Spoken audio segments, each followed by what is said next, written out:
ठीक है, Bayes theorem practice करेंगे, इसमें कुछ क्वेश्चंस हम लोग देख लेंगे। ठीक है, अब बेस थ्योरम पहले मैंने आपको बेसिक इसका समझाया हुआ है ना, एक बार हम रिकैप कर लेते हैं। बेस थ्योरम में आपको क्या करना है, पहले तो आपको देखना है, आपको दो चीजें यहाँ पे फाइंड आउट करनी है ना, क्या क्या बताइए। इवेंट फाइंड करना है और ए फाइंड करना है। ए वो होता है जो हमारा जो पॉसिबिलिटी है ना, जो पॉसिबिलिटीज हैं, और उसके जैसे आपको बोला कि a man is known to speak truth 3 out of 4 times, है ना, ये आपके बुक का एग्जांपल है। A man is known to speak truth 3 out of 4 times, है ना। He throws a die and reports that it is a 6. Find the probability that it is actually 6. ठीक है ना, ये आपको कोई भी क्वेश्चन दिया हुआ है। अब यहाँ पे हमें देखो चांसेस निकालने हैं कि 6, जैसे हमने इवेंट यहाँ पे डिफाइन कर दिया E1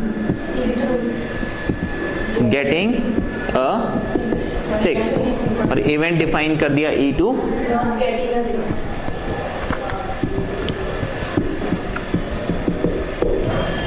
ठीक है, दो इवेंट्स हमने डिफाइन कर दिए, E1 is getting a 6, E2 is not getting a 6। क्योंकि अगर एक डाइस को हम फेंकेंगे, देखो यहाँ पे दो काम हो रहे हैं, एक तो डाइस को फेंका जा रहा है, डाइस को फेंकने के बाद वो रिपोर्ट कर रहा है कि वो 6 है कि नहीं है, जो भी है। ठीक है, अब हमारे पास यहाँ पे दो टास्क है। पहला टास्क है थ्रोइंग ऑफ डाई, उसमें हमको एक रिजल्ट मिलेगा जो या तो 6 होगा या तो नहीं होगा। उसके बाद फिर वो मैन क्या करेगा, रिपोर्ट करेगा, है ना। तो हम क्या है, उसी सीक्वेंस में चलेंगे कि पहले तो थ्रोइंग ऑफ डाइस, है ना।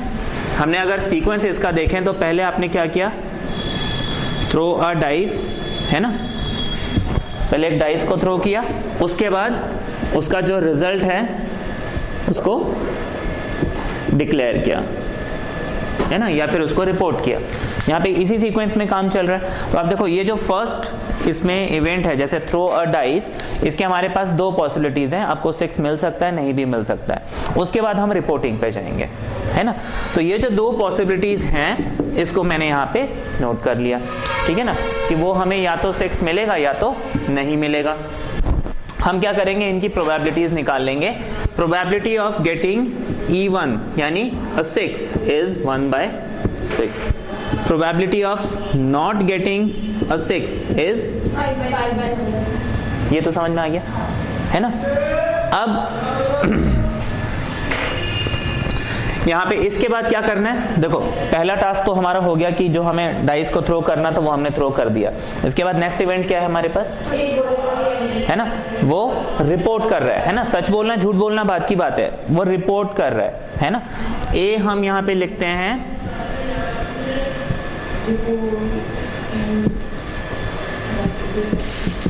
मैन रिपोर्ट्स अ 6, ठीक है। अब देखो मैन ने जो ये 6 रिपोर्ट किया है, इसके भी दो पॉसिबिलिटीज हैं। एक्चुअली में 6 मिला और उसने 6 बोला, एक्चुअली में 6 नहीं मिला लेकिन उसने 6 बोला, है ना। अब इसको रब करें ऊपर से,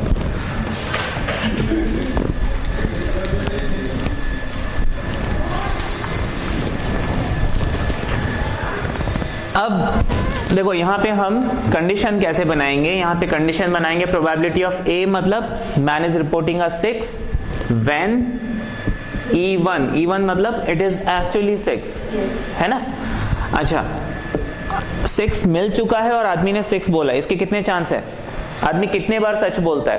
अ man is known to speak truth 3/4, मतलब वो 3/4 चांसेस सच बोलता है, मतलब 6 मिल चुका है, वो सच बोल रहा है।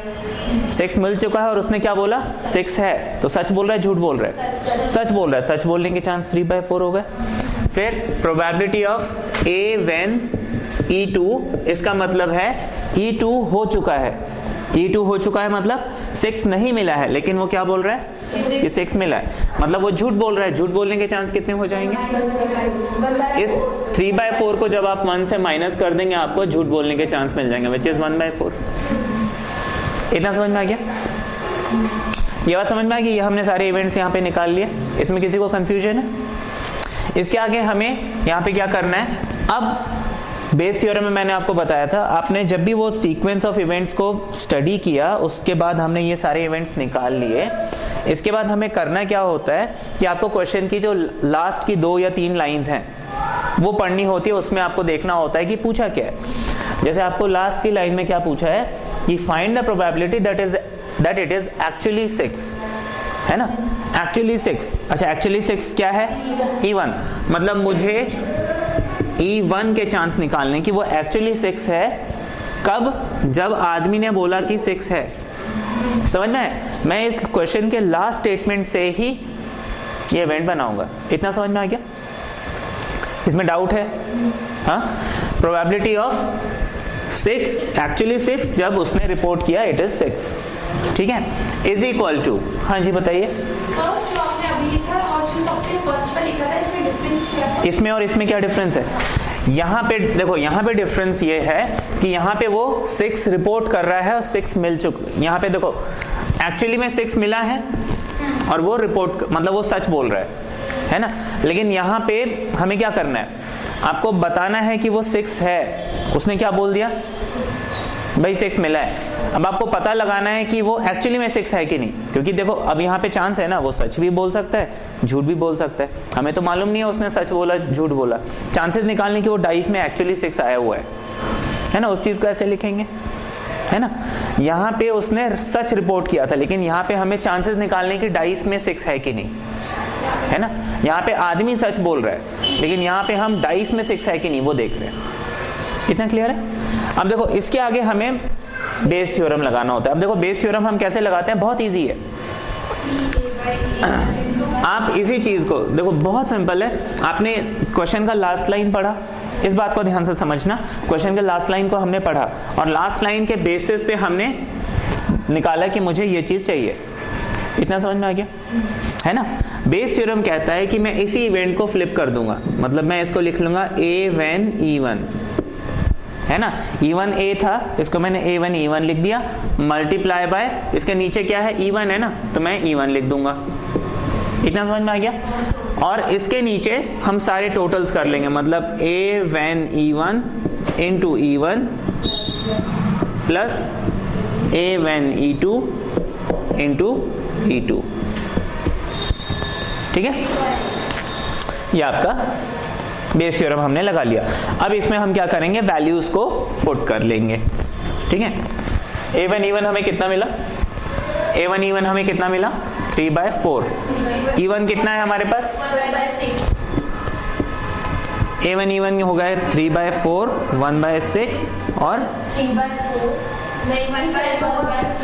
और 5/6। इसको हमें क्या करना है, अब सॉल्व करना है, ठीक है। इतना क्लियर हो गया। इसको हम जब सॉल्व कर लेंगे हमें आंसर मिल जाएगा। कितना आ रहा है? 3, 5 and 3 8, ये हमारा आंसर है, ठीक है। ये क्लियर है? ये क्वेश्चन है, ठीक है ना। ये आपके टेक्स्ट बुक का क्वेश्चन है, क्वेश्चन नंबर 7, पेज नंबर 556। ये क्वेश्चन मैंने अक्सर देखा है, एग्जाम में मिलता है ना, तो इसको एक बार हम कर लेते हैं। अभी हम और भी एग्जांपल्स करेंगे इसके बाद। यहाँ पे हमें बेस थ्योरम लगाना है। अभी थोड़ी देर पहले मैंने कॉन्सेप्ट बताया था, आप इसमें सीरीज ऑफ इवेंट्स देखते जाओ। यहाँ पे क्या बोला है कि एक इंश्योरेंस कंपनी है जिसके पास 2000 scooter, 4000 car and 6000 truck drivers are insured.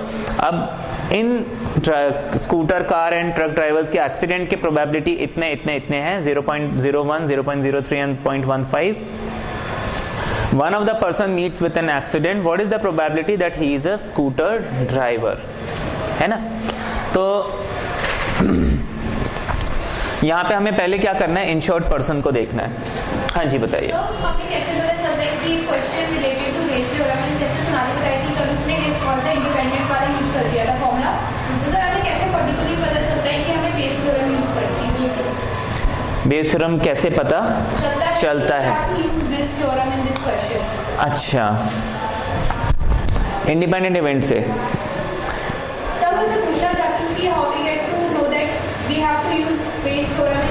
अच्छा देखो, यहाँ पे बेस थ्योरम में क्या होता है ना, यहाँ पे हमको कुछ टास्क दिए हुए हैं। जैसे इसमें आपको फाइनल जो स्टेटमेंट है ना उससे पता चलता है। जैसे one of the insured person meets with an accident, what is the probability that he is a scooter driver.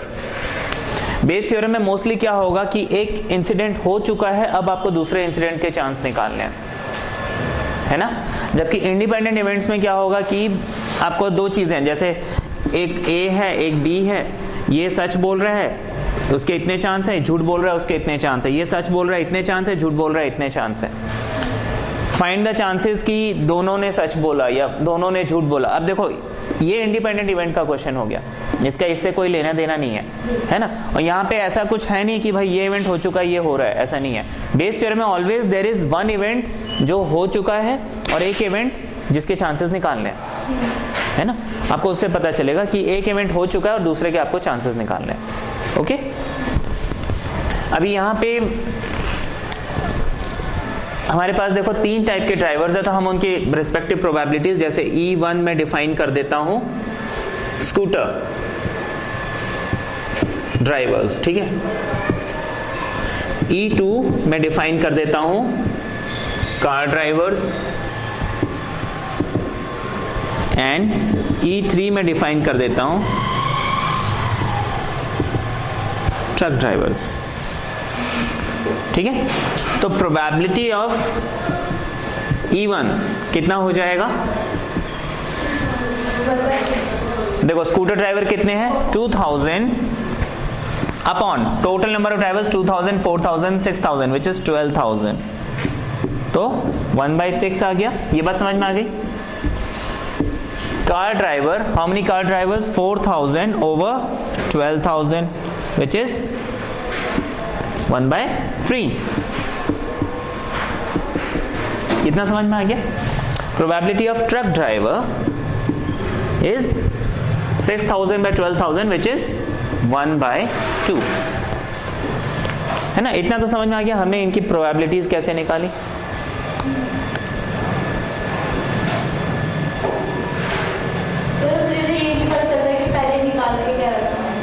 अच्छा अच्छा अच्छा, तो अभी समझ में आया। अभी बेस आपको अभी भी कंफ्यूजन है बेस थ्योरम कैसे इसमें अप्लाई करना है या कैसे कब पता चल जाता है कि कब क्या अप्लाई करना है। मुझे तो शुरू करने में पता चलता है कि मैं क्या क्या निकाल कर रखूं। जब मैंने लास्ट में लिखा ना कि ये बेस थ्योरम में ये चीजें चाहिए, तब मुझे पता चला कि क्वेश्चन में मुझे ये ढूंढ के लिखना है। अच्छा देखो, पहले आइडेंटिफाई एक चीज हम देखते हैं। पहले हम आइडेंटिफाई करते हैं ये बेस का क्वेश्चन है कि नहीं। अच्छा, बेस का क्वेश्चन आपने आइडेंटिफाई कर लिया। अभी हमने समझा था, देखो एक इवेंट हो चुका है, अब दूसरे इवेंट के चांस निकालने है ना। जैसे यहाँ पे one of the insured person meets with an accident, what is the probability that he is a scooter driver, ठीक है। तो एक इंसिडेंट हो चुका है, क्या एक्सीडेंट हो चुका है। अब मुझे दूसरे इंसिडेंट के चांसेस निकालने, किसके, कि that the injured person is a scooter driver, है ना। तो इतना तो मेरे को समझ में आ गया कि यहाँ पे क्या करना है, आपको क्या करना है, बेस थ्योरम लगाना है। ये बात हमें अभी क्लियर हो गया। आप देखो इस बेस थ्योरम लगाने में यहाँ पे आपको देखना है ना, यहाँ पे आपको देखना है कि क्या क्या काम है। जैसे one of the insured person meets with an accident, एक इंसिडेंट ये हो गया। दूसरा, what is the probability that he is a scooter driver, है ना। मतलब यहाँ पे मुझे देखो जितने भी ड्राइवर्स हैं उनकी प्रोबेबिलिटी निकालनी है और एक्सीडेंट इनकी प्रोबेबिलिटी निकालनी है। इस क्वेश्चन में ही, क्वेश्चन के लास्ट लाइन में ही आपको सब कुछ मिल जाएगा, है ना। क्वेश्चन के लास्ट लाइन ने आपको बताया कि ये बेस का क्वेश्चन है। क्वेश्चन के लास्ट लाइन से ही आपको समझ में आ रहा है कि अब इसमें मुझे क्या क्या निकालना है। एक तो मुझे ड्राइवर्स के कितने कितने ड्राइवर हैं उनकी प्रोबेबिलिटी निकालनी है, दूसरा मुझे एक्सीडेंट के चांसेस निकालने हैं। ये समझ में आ गया। कौन कौन से ड्राइवर हैं उनकी प्रोबेबिलिटीज मुझे मैंने निकाल ली। अब मैं ए यहाँ पे डिफाइन कर देता हूँ, है ना, इंश्योर्ड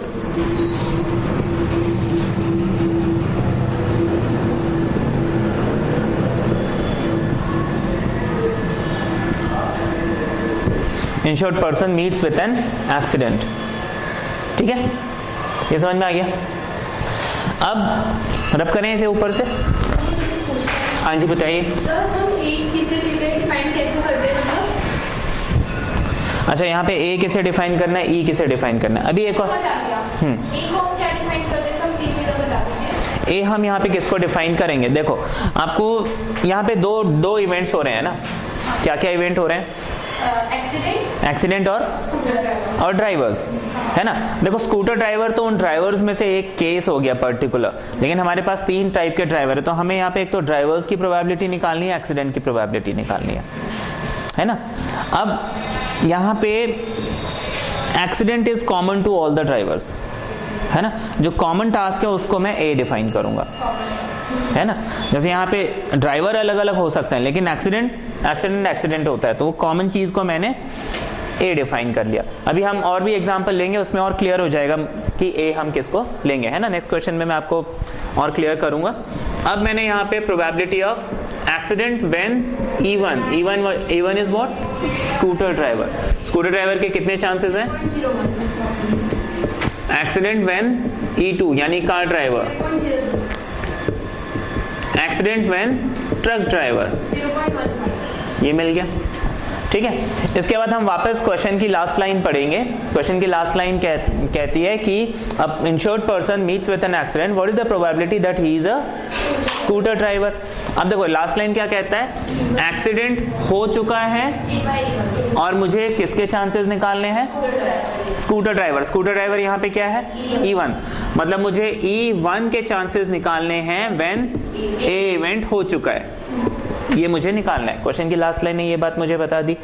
बेस थ्योरम कहता है कि मैं ये जो मुझे निकालना है इसको मैं फ्लिप कर दूंगा, तो मैं इसको लिख लूंगा A व्हेन E1, और जो डिनोमिनेटर में मिलता है मैं उसी से इसको मल्टीप्लाई कर दूंगा। नीचे क्या आ जाएगा, A when E1 plus A when E2 and A when E3 and E3, ठीक है। अब यहाँ पे मुझे सिर्फ वैल्यूज पुट करनी है और इसको सॉल्व करना है, बन जाएगा इसके आगे, बताने की जरूरत तो नहीं है, ठीक है। हम एक और एग्जांपल लेंगे इसके बाद। हाँ जी, हमारा जो 0.01 है वो मेरे हिसाब से E1/A होगा। अच्छा देखो यहाँ पे E1/A का क्या मतलब है, A इज व्हाट, एक्सीडेंट हो चुका है, अब किसके चांस हैं, ये स्कूटर ड्राइवर के, है ना। जबकि आपको क्या बोला है, the chances of scooter driver meeting with an accident, है ना। तो स्कूटर ड्राइवर नीचे रहेगा, एक्सीडेंट के चांस उतने होंगे, है ना। इसमें इसको थोड़ा सा और प्रैक्टिस करोगे समझ में आएगा, और ठीक है, क्लियर है इतना, ठीक है।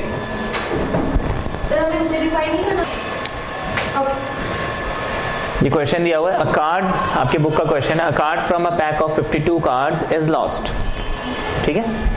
From the remaining cards of the pack 2 cards are drawn and are found to be both diamonds, find the probability of lost card being diamond, ठीक है। क्वेश्चन समझ में आ गया। अब इस क्वेश्चन को हम कैसे करेंगे, कोई आइडिया बताइए।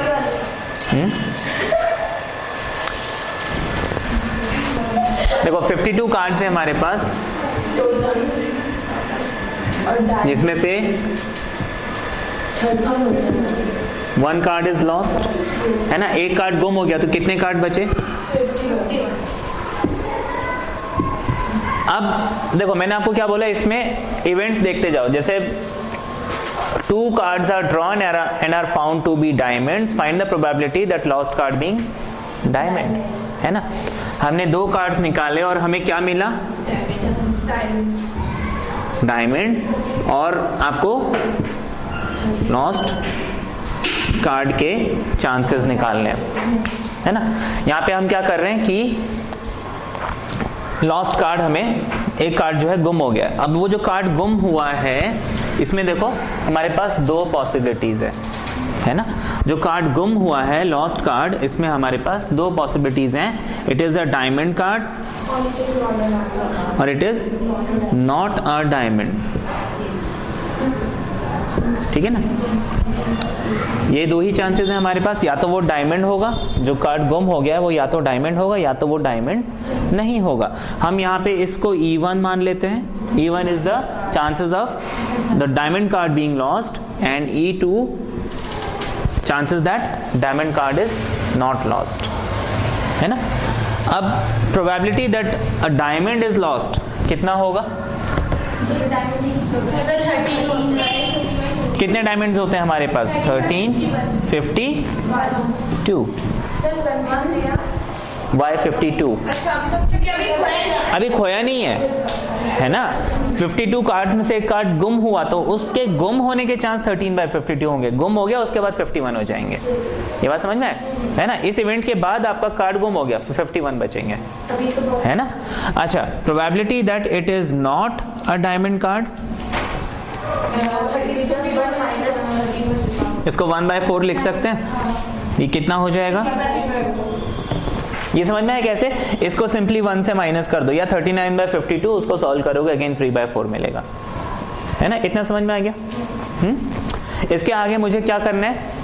देखो यहाँ पे दो चीजें हैं। हमने एक तो कार्ड गुम हो गया, वो कार्ड गुम होने के चांस मैंने निकाले। अब उसके बाद मैंने दो कार्ड ड्रॉ किए। यहाँ पे देखो ध्यान रखना, 2 कार्ड्स आर ड्रॉन। तो ये 2 कार्ड्स के आपको चांसेस निकालने हैं, ठीक है। ये इवेंट तो हो चुका है, कार्ड गुम हो चुका है। अब हमें चांसेस निकालने हैं कि जो 2 कार्ड हमने निकाले हैं वो दोनों डायमंड मिले, ठीक है।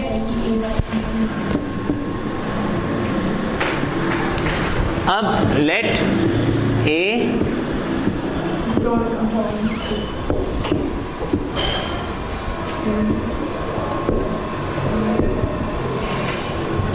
ठीक है ना।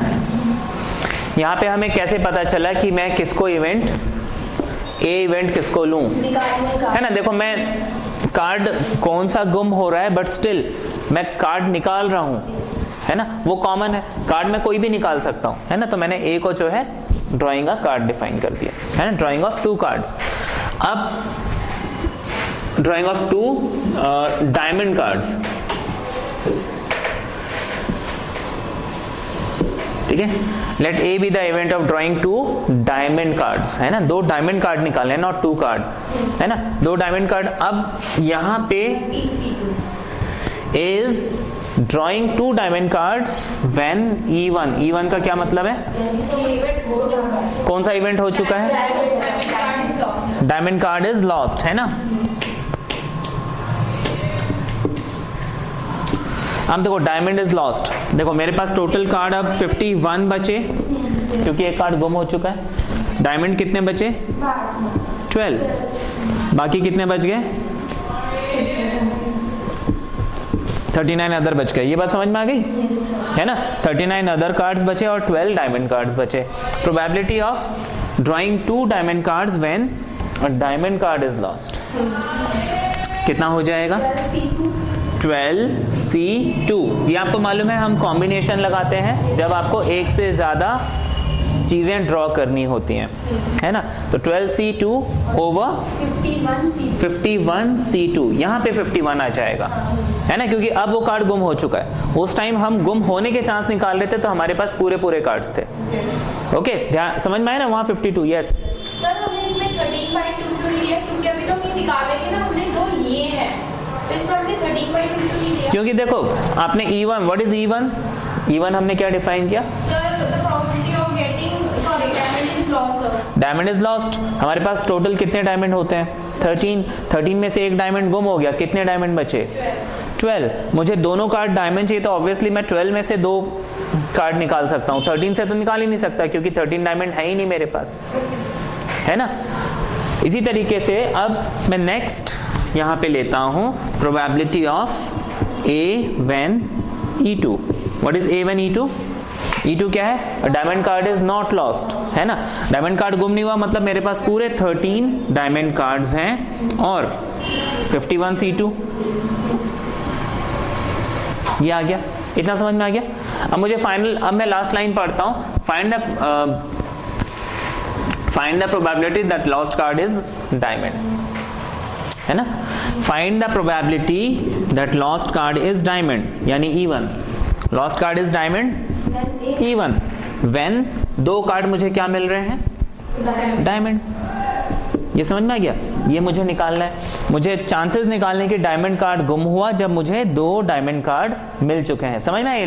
लास्ट लाइन ने बताया ना। देखो 2 cards are drawn and are found to be diamond. Find chances that lost card is diamond. हाँ जी सर यहाँ पे जो मतलब कि हमने लॉस का 51 निकाला है, इसका मतलब ये है कि जब वो डायमंड है उसकी प्रोबेबिलिटी निकाली वो उसके बाद लॉस हुआ है। ये तो देखो चांसेस हैं कि वो गुम होने के चांसेस, यहाँ पे गुम थोड़ी हुआ है। यहाँ पे 52 इसीलिए लिया क्योंकि अभी कार्ड गुम नहीं हुआ है, अभी कार्ड गुम होगा, तो गुम होने के चांस इतने हैं। गुम हो जाने के बाद आपके पास 51 कार्ड बचेंगे। और सर यहाँ पे तो देखिए हमने 13 के 39 आया, पर यहाँ पे तो लॉस नहीं हुआ ना diamond card. Diamond card loss नहीं हुआ, लेकिन कोई दूसरा कार्ड गुम हो गया ना। यहाँ पे हमने दो केसेस लिए ना, डायमंड कार्ड गुम हुआ, अदर कार्ड गुम हुआ। तो यहाँ पे डायमंड कार्ड तो गुम नहीं हुआ इसलिए हमने 13 लिया, लेकिन कोई अदर कार्ड कोई तो गुम हुआ होगा, तो इसलिए हमने टोटल 51 लिया। सर अगर एक ही कार्ड निकालते तो हमें कॉम्बिनेशन नहीं लगाना पड़ता। एक ही कार्ड करते तो हमें ये कॉम्बिनेशन की जरूरत नहीं पड़ती। ठीक है, इतना समझ में आ? नहीं, हमें डायमंड से मतलब है ना। क्वेश्चन में जब आपको डायमंड बोला है तो मैं बाकी कार्ड को नहीं देखूंगा। सर हमने कॉम्बिनेशन इसलिए कराया क्योंकि हमें बोले कि 2 कार्ड्स आर ड्रॉन। यस, अगर if only 1 card is drawn तो हम तो सिंपल कर देते, सिंपल प्रोबेबिलिटी यूज करेंगे। कॉम्बिनेशन जब भी 2 या 2 से ज्यादा चीज ड्रॉ करते हैं तब हम कॉम्बिनेशन लगाते हैं।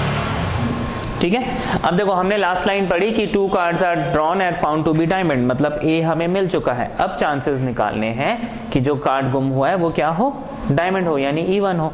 बेस थ्योरम कहता है कि मैं इसी इवेंट को क्या करूंगा, फ्लिप कर दूंगा, मतलब ए वेन इवन लिखूंगा इनटू इवन लिखूंगा, और नीचे क्या करूंगा, A when E one into E one, A one E two into E two, values put कर लूंगा, मेरा आंसर आ जाएगा। ठीक है, इसके आगे बताने की जरूरत है, बन जाएगा ये। क्लियर है ये डाउट? क्वेश्चन, अब इस क्वेश्चन में देखिए, इस क्वेश्चन को पहले हम समझते हैं। ठीक है, ऑल्दो इट्स इजी। यहाँ पे आपको बोला देयर आर 3 कॉइन्स, है ना, हमारे पास 3 कॉइन्स हैं, जिसमें से one of the coin is a 2-tailed coin. एक कॉइन है जिसमें दोनों तरफ क्या है, टेल है ना। अच्छा, another is a biased coin. What is a biased coin? Biased coin मालूम है? बायस्ड कॉइन एक ऐसा कॉइन होता है जिसमें ना किसी एक के चांस ज्यादा होते हैं, है ना, या तो हेड्स के कॉइन्स ज्यादा होंगे या टेल्स के कॉइन चांस जो है वो ज्यादा होंगे, है ना। तो other one is a biased coin that comes up heads 60% of the times, मतलब वो कॉइन ऐसा है जिसमें हेड के चांसेस 60% है, टेल के चांसेस 40% है। ठीक है, and third is a unbiased coin, मतलब वो सच्चा सिक्का है, उसमें हेड और टेल के चांसेस क्या होंगे, 50-50।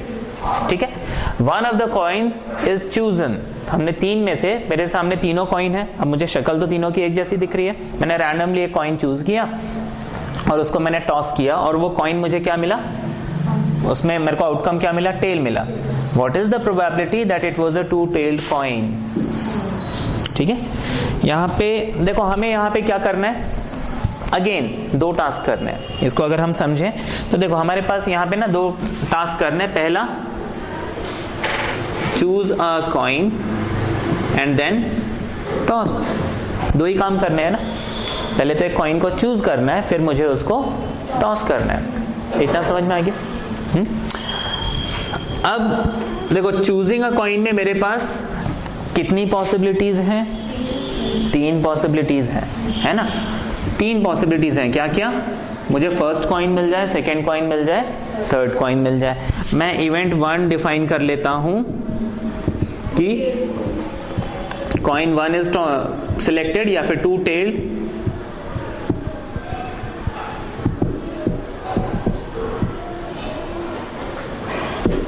coin selected. Probability of E2 is biased coin selected.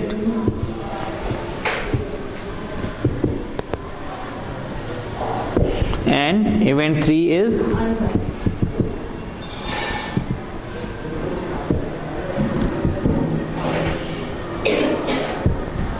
unbiased coin selected. अब देखो probability of E1 is equal to probability of E2 is equal to probability of E3, है ना। तीनों को सिलेक्ट करने के चांस तो हमारे सेम ही होंगे, इट विल नॉट चेंज, इसमें कोई कंफ्यूजन किसी को है ना? अब देखो यहाँ पे हमें करना क्या है, कॉइन को सिलेक्ट करने के बाद उसको टॉस करना है, और टॉस करने में आपको क्या चाहिए, टेल चाहिए, टेल चाहिए, है ना? तो हम यहाँ पे इवेंट ए क्या डिफाइन करेंगे, ए इवेंट हमने डिफाइन कर दिया,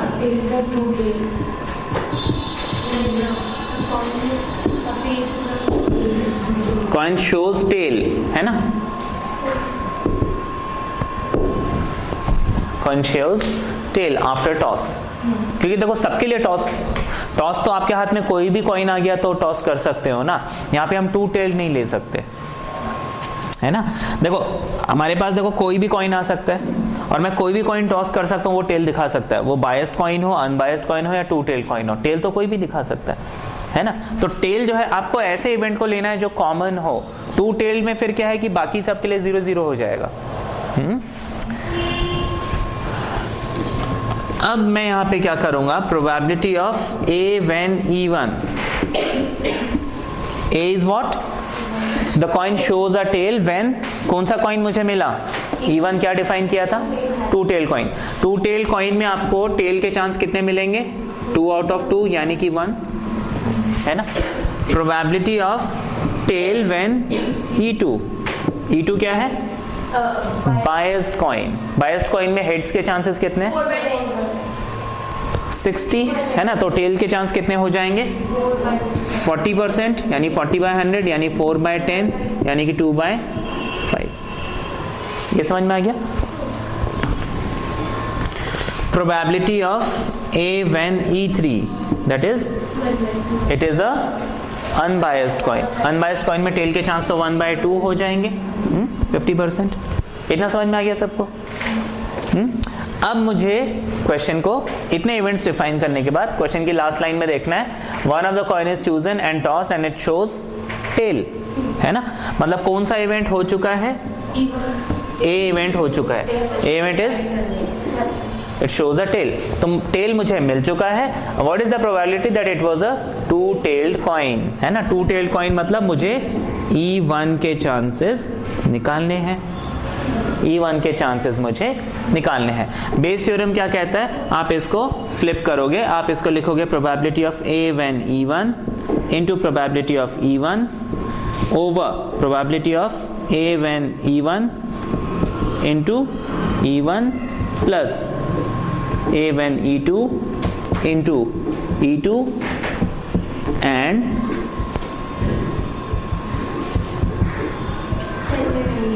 ठीक है ना? इसमें आप सारी वैल्यूज पुट कर लीजिए और बताइए आंसर कितना आ रहा है, 10/19, करेक्ट। हाँ जी, सर यहाँ पे भी मोर देन, मतलब हमारे पास हमने जब वो वाला करा था पार्ट वाला, तो हमने कहा कि अगर मोर देन 2 तो हम कॉम्बिनेशन वाला यूज करते हैं। हाँ जी, तो यहाँ पे भी मोर देन 1 है। मोर देन 1 क्या है, कॉइंस। अच्छा तो मुझे ये समझ में आ रहा है कि कॉम्बिनेशन कब यूज करना है और सिंपली कब करना है। अच्छा, देखो वहां पे क्या हो रहा था ना, आपके पास 52 कार्ड्स हैं, वो भी तो मोर देन 1 है ना, लेकिन उस 52 कार्ड्स में से मैंने एक कार्ड पिक किया। मेरे हाथ में कितनी चीज आ रही है, एक कार्ड। मेरे पास कितने कॉइन है यहाँ पे, 3 कॉइन है, लेकिन मैं क्या कर रहा हूँ, उसमें से कोई एक कॉइन पिक कर रहा हूँ। क्या चांसेस होंगे, कॉम्बिनेशन नहीं लगाना। अच्छा, मोरओवर अब कॉइन हाथ में है, उसको मैंने टॉस किया, अब एक ही कॉइन टॉस कर रहा हूँ, उसमें कॉम्बिनेशन लगाने की जरूरत नहीं है। अगर मैं 2 कॉइन सिलेक्ट करता, जैसे मेरे पास 10 कॉइन्स हैं, 50 कॉइन्स है, उसमें से मैं 2 कॉइन सिलेक्ट कर रहा हूँ, कॉम्बिनेशन, तो 1 कॉइन कॉम्बिनेशन की जरूरत नहीं है। ठीक है, इसमें कोई डाउट है? अभी और एक क्वेश्चन देख लेते हैं, इसको रब कर दें। ये क्वेश्चन पढ़ा सबने? एक क्लास है जिसमें 5% बॉयज और 10% गर्ल्स जो है उनका IQ 150 से ज्यादा है। क्लास में 60% बॉयज है, तो ऑब्वियसली कितनी गर्ल्स होंगी, 40%, है ना? अब आपको बोला है कि एक स्टूडेंट को रैंडमली सिलेक्ट किया और उसकी IQ क्या मिली आपको, 150 से ज्यादा मिली। अब आपको चांसेस निकालना है कि जो सिलेक्टेड स्टूडेंट है वो बॉय हो। ठीक है, अब यहाँ पे देखो मुझे क्या क्या काम करने हैं। आप टास्क, ये जो टास्क वाला काम है ना, ये आप रफ वर्क में कर सकते हो, और एक बार जहाँ प्रैक्टिस हो जाएगी वो टास्किंग का काम भी छोड़ सकते हो। आपको अपने आप समझ में आने लगेगा ये करना है, तो आप फटाफट कर भी सकते हो। यहाँ पे देखो मुझे क्या करना है, सिलेक्ट अ स्टूडेंट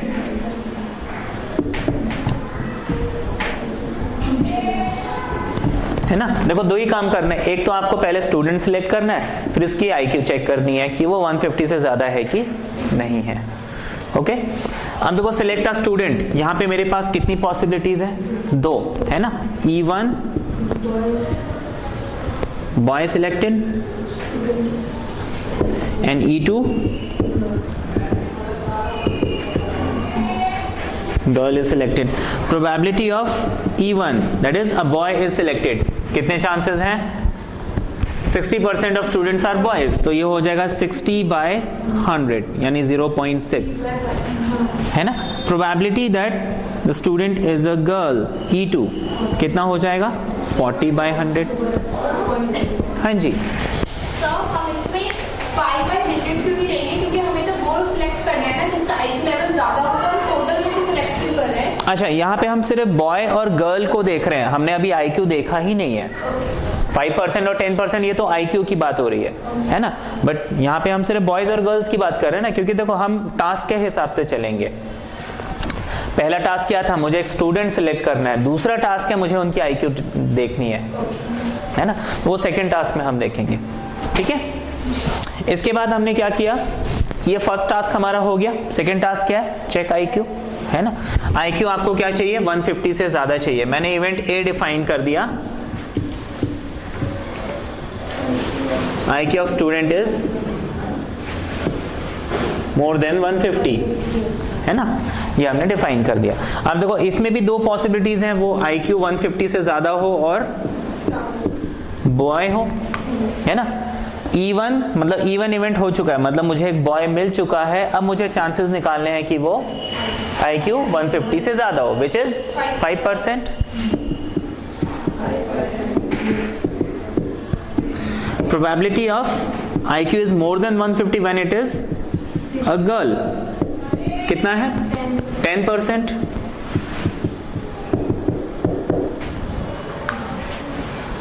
ठीक है, इतना समझ में आ गया। अब आगे हमें क्या करना है? आगे हम क्वेश्चन के लास्ट दो लाइंस को पढ़ेंगे, है ना। If a student is selected at random and found to have IQ more than 150, find probability that student is a boy. क्या मिल चुका है मुझे? IQ more than 150 मिल चुका है। IQ more than 150 मिल चुका है मतलब मुझे A मिल चुका है। अब मुझे निकालना है किसके चांस है? It is a boy. Boy को हमने क्या डिफाइन किया था? E1, तो मुझे E1 when A निकालना है। बेस थ्योरम कहता है इसको आप फ्लिप कर दीजिए, ये हो जाएगा A when E1 multiply by E1 and नीचे क्या आएगा? सारा।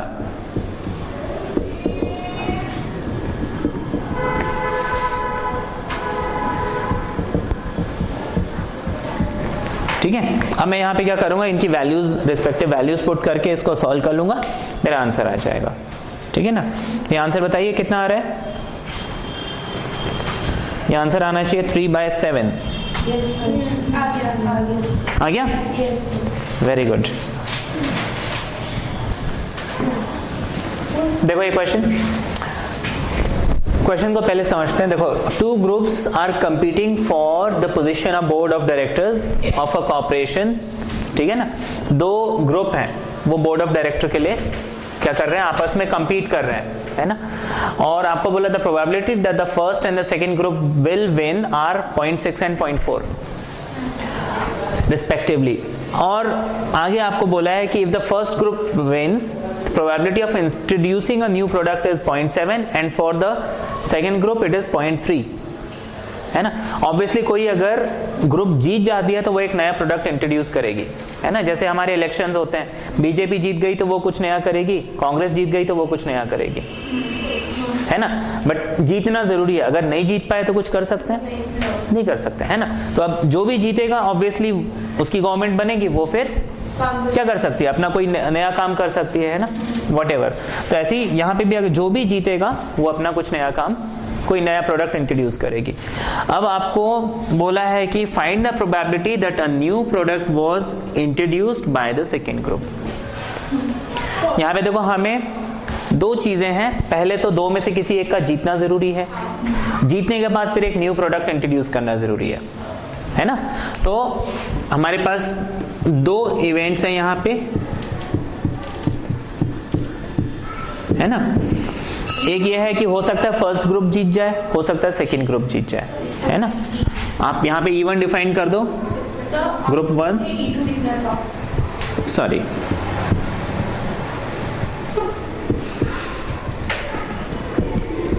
ग्रुप 1 विंस, उसके चांस कितने हैं 0.6, ग्रुप 2 विंस 0.4, ठीक है। इतनी पॉसिबिलिटीज हैं क्योंकि दो ही ग्रुप कंपीट कर रहे हैं, तीसरा कोई ग्रुप है ही नहीं यहाँ पे। नेक्स्ट आपको क्या बोला है, एक न्यू प्रोडक्ट इंट्रोड्यूस करना है, तो हम ए यहाँ पे डिफाइन कर देते हैं, a new product is introduced. The probability of new product introduced by first group, है ना। देखो फर्स्ट ग्रुप जीत चुका है, अब उसने नया प्रोडक्ट इंट्रोड्यूस किया, उसके चांसेस कितने हैं 0.7, है ना। फिर प्रोबेबिलिटी की new product was introduced bye group 2 कितना हो जाएगा 0.3। इतना समझ में आ गया?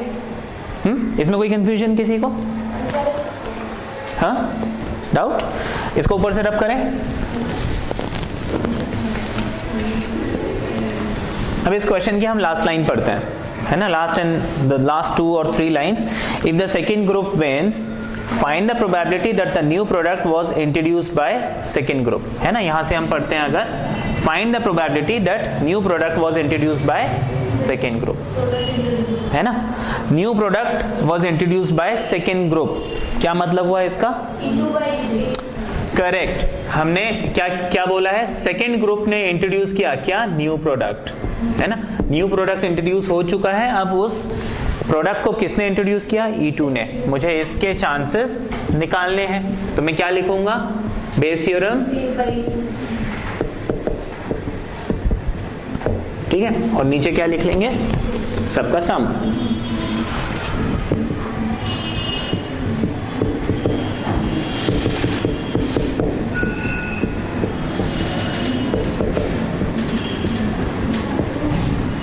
हम यहाँ पे अब इनकी वैल्यूज रख लेते हैं, ठीक है।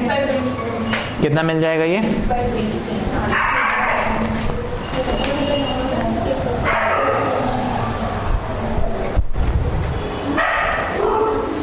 इसका आंसर आना चाहिए 2/9। आ रहा है?